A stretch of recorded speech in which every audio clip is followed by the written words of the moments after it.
গত ৩৬শে জুলাই বা ৫ই আগস্ট বৈষম্য বিরোধী ছাত্র আন্দোলনের কোটার বিরুদ্ধে যেটা আন্দোলন করা হয়, এটার মাধ্যমে সরকার পতন হয়।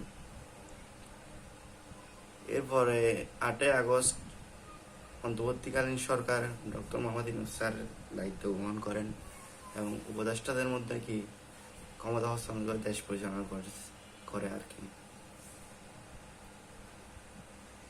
আমরা কথা বলার স্বাধীনতা অর্জন করলেও কিন্তু সব জায়গায় স্বাধীনতা অর্জন করি নাই, অধিকারটা অর্জন করি নাই। এখন আমাদের অনেক অনেক জায়গায় কি বাক বিতন্ত্র আছে, কথা বললে হয়তো এই সমস্যা হবে, ওই সমস্যা হবে, হয়তো এই কথা বলতে পারবো না, ওই কথা বলতে পারবো না।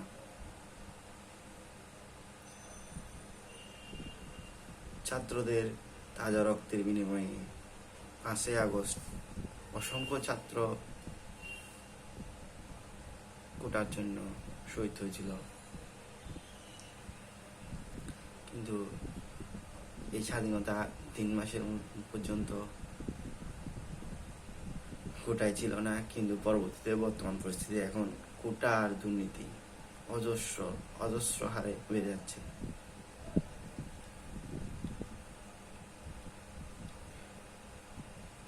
বর্তমানে চাকরির ক্ষেত্র সেম, আগে কোটার জন্য যা করলো এখন কোটার জন্য কোটায় দিয়ে গেল, কোটা ছাড়াই আনে। আর ১৯ না রেফারেন্স লাগবে আপনার, আপনি মেধাবী হন যাই হন, আপনার কিন্তু রেফারেন্স চাই।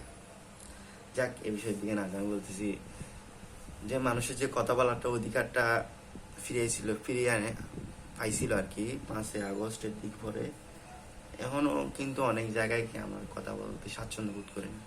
কোন জায়গায় কি কথা বলবো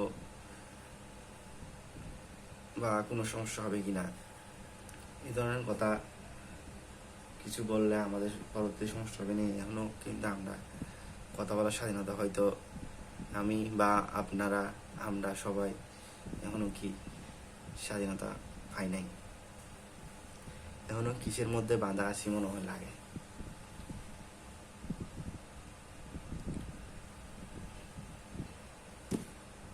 আমি আশা করব কোটার জন্য, যেহেতু বাংলাদেশে সাধারণ জনগণ পাশাপাশি ছাত্ররা শহীদ হয়েছে, জীবন দিয়েছে, এই কোটামুক্ত